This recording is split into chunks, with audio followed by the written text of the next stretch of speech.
kung naay membro sa inyong panimalay nga giyawaan niya moabot dayon ang pari nga exorcist niya iya dayong papahawaon ang yawa.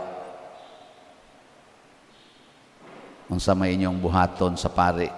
Inyong hinginlan o papuyon sa inyo? Inyong hinginlan ang pari o papuyon? Nganong di man mo mutubag? Naabay giyawaan sa inyo ba na ay giyawaan niya moabot ding pari Father Darwin Gitgano ay man kay na mo hingilin og yawa niya karon nahinginlan na ang yawa. Unsa may inyong buhatong Father Darwin? Inyong hinginlan o papuyon? Papuyon. Papuyon gyud. Pero tanawa si Jesus ni ay duha ka buok giyawaan. Iyang gipapahawa ang mga tao nang gawa silang balay og nihangyo niya nga pahawa diri sa among lugar. Sa ato pa kadto mga tawhana unsa man to sila? Nahadlok sa Ginoo o nahigugma sa yawa? Unsa man to? Kisa may ilang gihigugma ang yawa o ang Ginoo? Og imong papahawaon ang usa ka tawo pasabot wa jud ka mahigugma. Nya kun imo ganing papahawaon ang usa ka tawo sa imong kinabuhi or sa imong lugar, pasabot naa kay gihigugma nga imong iilis niya. Nya kinsa may puli ni Hesus dinhis kalibutan, way lain ang yawa. Kung atong isalikway si Hesus, atong gi-welcome ang yawa. Kung atong i-welcome ang yawa o ang i-welcome si Jesus, ato sang gisalikway ang yawa. Sige, lingi ay mong tupad na kinsa maroy imong gipapuyo sa inyo, ang yawa o ang Ginoo?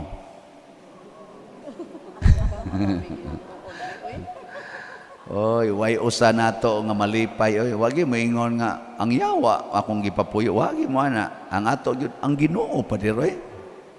Pero klaro kay sa ebanghelyo nga naa di ay tay gitawag og kinaiya nga sa maong kinaiya atong hinginlan ang Ginoo sa atong kinabuhi.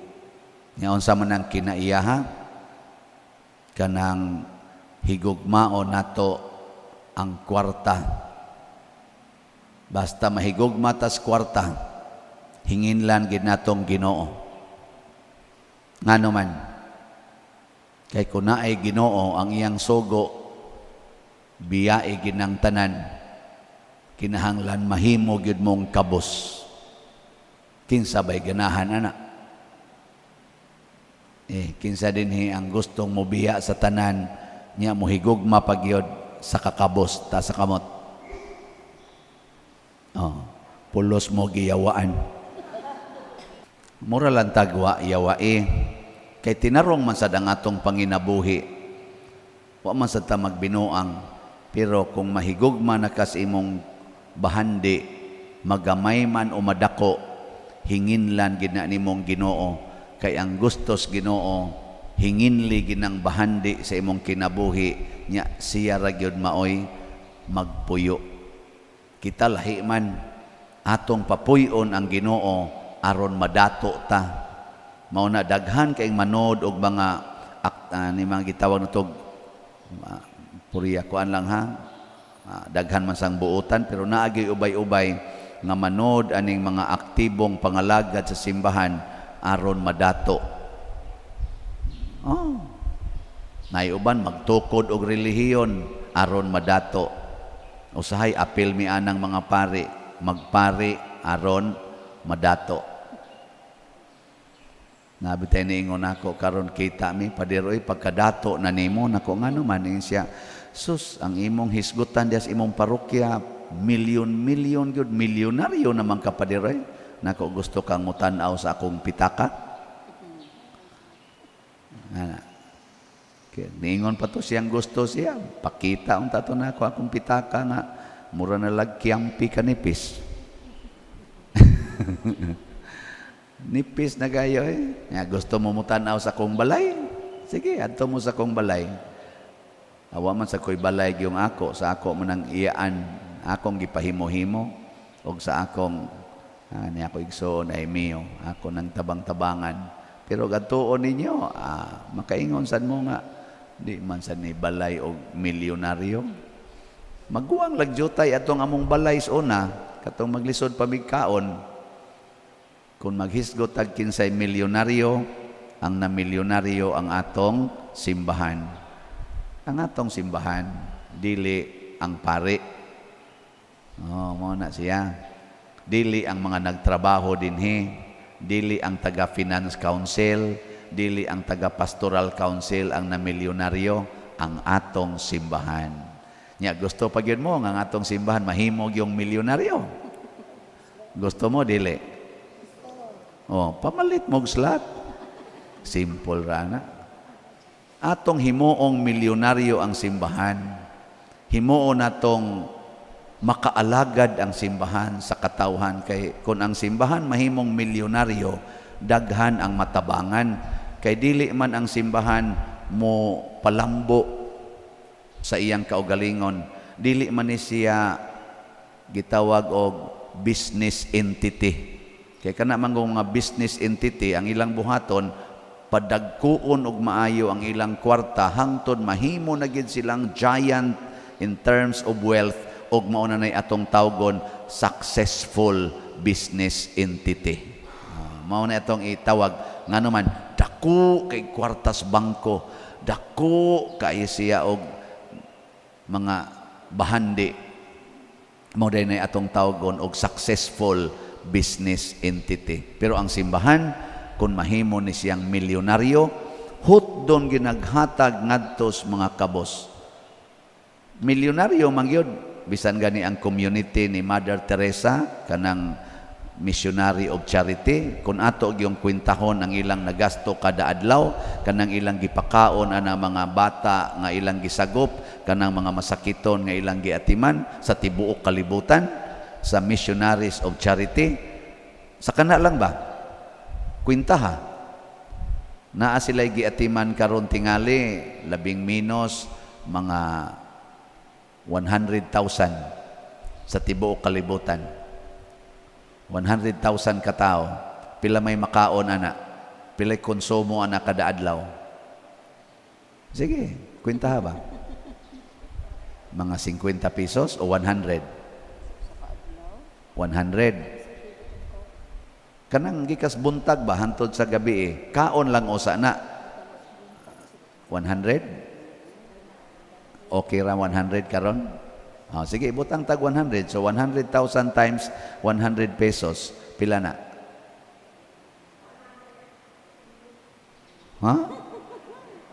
Taka lang mo giyaw-yaw ha. Pila na siya? Oy, pila oy. Di na ka mao mo kwenta. Pila na? 100 pesos times 100,000. Pila?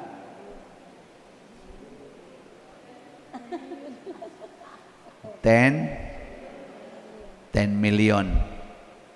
Niya ang tambal nga ilang idapat sa ilang mga masakiton.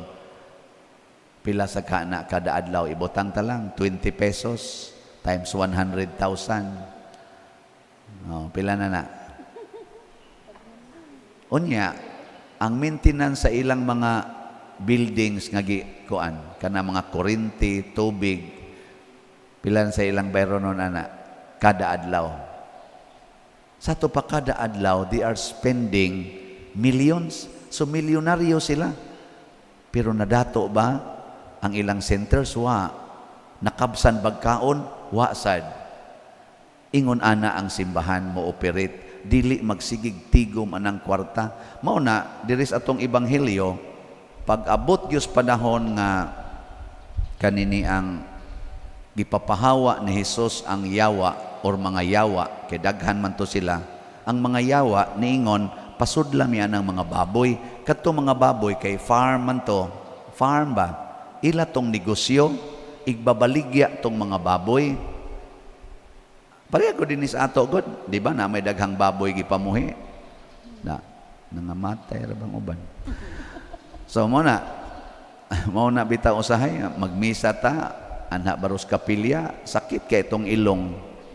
Mahuman kog misa, tuyok akong pananaw sa kabaho. Kay naaraman sad ang mga ads, baboy, skilid. Nya, maingon tangan, no marumpertim baho, sagdi lang pa kay negosyo man na. Amo man ang panginabuhi. Nya, mamatay ang kinabuhi sa pari, ani sige hanggap. Isasagdi lang, pari raman say mamatay, basta siguro lang ang amo. Di ba kanang baho, pollution man na, no? Pollution.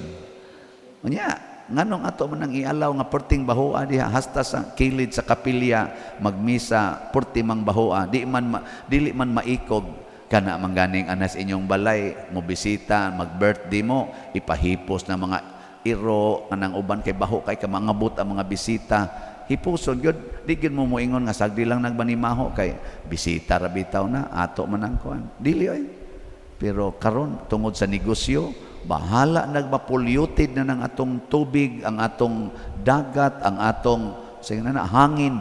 Bahala nagma-polluted nga nahimo ng cause of sickness. Basta ang akong panginabuhi, siguro lang. Bahala nagmanga guba na diya, mga ozone layer, mga guba na mga bungtod, mga bukid, mga unsa pa na diha, mga guba. Mag-landslide na, mag-flash flood na, basta ang akong panginabuhi siguro lang. Mao na ato. Di man gustong Ginoo na gipapahawa niyang yawa. Bahala nagmanga matay na dihang mga baboy tagpila na kalibo basta maluwas laning duha ka tawo nga dugay nang nagantos sa pagposes sa yawa. Ang mga tao didto kay wa man sila maluoy adtong duha ka tawo nga giyawaan. Gani nangandoy na sila kanus-an na mamatay kay porti man ang isuga. Ang ilang gikalagutan ang tao, dili ang yawa nga nisod sa tao.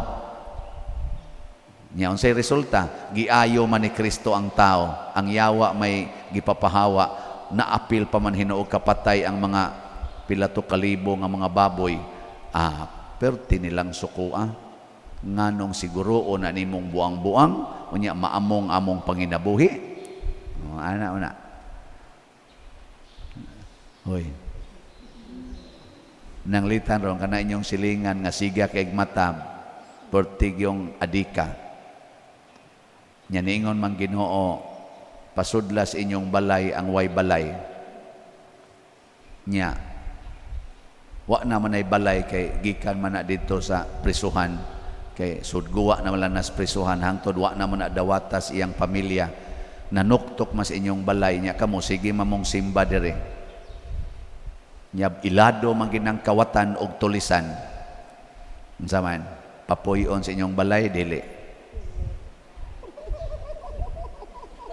tubag kinsay nanimbaron dire nga kon manuktok ng klasihas tao inyong papuyon sa inyong balay ta sa kamot kaliwat gid mo adto mga tao sa Gadara mga buangon ta mas gihigugma nato ang atong kabtangan imo nang gihunahuna daan hala lang hurot niya tong butang kawato ni tanan tulison tang tanan mas gihigugma nato ang butang sa kalibutan kaysa kalag sa tao ug sa sugo sa Ginoo dali kay natong isalikway ang sugo sa Ginoo basta namiligro na ang atong mga butang ug ang atong kinabuhi. Si Kristo nagpakamatay para nato pero kita kusog mo sa likway. Sa unang pagbasa si Abraham naguol nga hinginlan ni Sarah ang iyang sulugoon kadto si Agar nga nanganak sa unang anak ni Abraham nga ginganlag Ismael. Sa kalagot ni Sarah nga magduwa-duwa posesive man sad kay si Sarah ba di man niya gustong iduwa-duwa tong maguwang nga anak ni Abraham si Ismael ni duwa-duwa ni Isaac perti man niyang laguta iyang gihinginlan inighingilin sa ato pa Disyerto man tong lugar, wa na gyoy asa pa man si Agar mangita og kabuhian para siyang anak. Naguol si Abraham. Pero unsa may gisultis Ginoo, Abraham, sunda ko. Kanang imong asawa si Sarah, maugid na siya imong tinuod nga asawa. Hatagi siya sa iyang kalipay. Tanawa ha? Siya niya kining akong anak nga si Ismail, anak masana nako Lord. Siya ako na'y atiman anak. Palakta lang na. Pasabot ang gisultis Ginoo, salig nako Abraham. Ayaw salig sa imong hunahuna og sa imong pagbati. Salig nako. Mao to nga gituman gyung Abraham kasi Abraham hilig magyud mutuman og sugo os Ginoo. Bahala nagmamatay siya, bahala nagmapobre siya. Iyang manginang dawaton ang sugo os Ginoo. Wa man gi iyang usikan ana. Iyang gi palakaw og tinuod gyud giluwas sa Ginoo si Agar og ang iyang anak. Ang Ginoo mga igsoon mo'y atong kaluwasan, dili nang atong mga butang, dili nang atong kwarta, dili nang imong gahom, dili na ang imong posisyon diha sa barangay. Padung na naman sa ta mag-eleksyon, basig mag-away na sa niya moron. Tungod lang kay mag-ilog mo na mga posisyon, hasta mga manag-agaw kay kanira bang barangay eleksyon, kasagaran diha mga kaliwat rasad nang magkuangkuan, apply anang posisyon diha nya manag-away rabang mga way-uwaw tungod lang sa posisyon diha anang barangay mag-away. Gubo ninyo ang inyong Diosnon nga relasyon hasta pag-ikunumban nag-asawa mag-away pa tungod kay ang asawa tuwa mudapig spikas ang bana di asad mudapig spikas kay nataymingan nga ang kaliwat sa bana nidagan pagkakapitan, ang kaliwat sa asawa nidagan pagkakapitan, away silang duha mga buangon. So ay na mo ha, kita din sa atong barangay bastag na ako'y madunggan mag-away lagi mapadunggal lang dyan ko ninyo ba kung imong i-report sa Ginoo ba. Ayaw mo pag-away. Oy, atong i-promote din sa atong barangay. 5 man ka barangay ang under aning atong parokya. Kaning San Vicente, Santa Cruz, Lataban, San Roque og Tabla. Kinahanglan ha maghuyhoy gid mo tanan.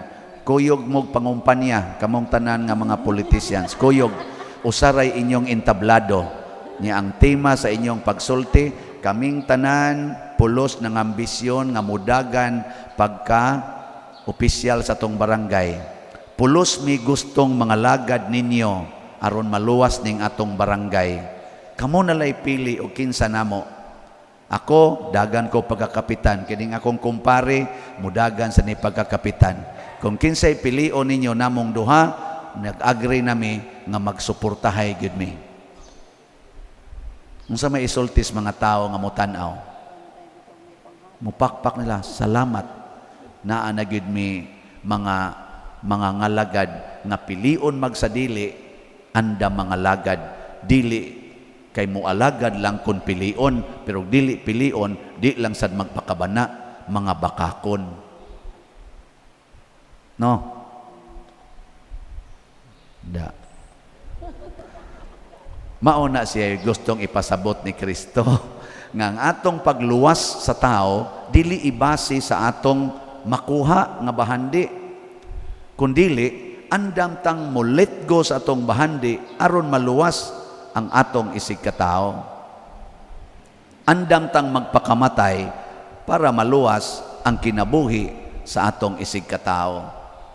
Mauna siya inindot kung buhaton nas asawa ngadto iyang bana, ang bana o ang iyang kabit malipayon kayo, luwas gyud. No, niya ang asawa maluwas.